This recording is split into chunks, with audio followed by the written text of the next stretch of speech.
5. From Apollonius, true liberty and unvariable steadfastness, and not to regard anything at all, though never so little, but right and reason,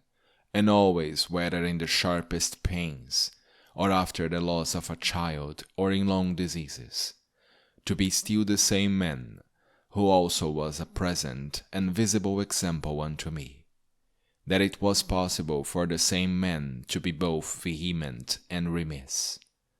a man not subject to be vexed and offended with the incapacity of his scholars and auditors in his lectures and expositions, and a true pattern of a man who of all his good gifts and faculties least esteemed in himself that his excellent skill and ability to teach and persuade others the common theorems and maxims of the Stoic philosophy. Of him also I learned how to receive favours and kindnesses, as commonly they are accounted, from friends,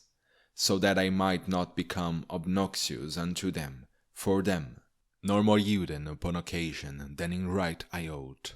and yet so that I should not pass them neither as an unsensible and unthankful man.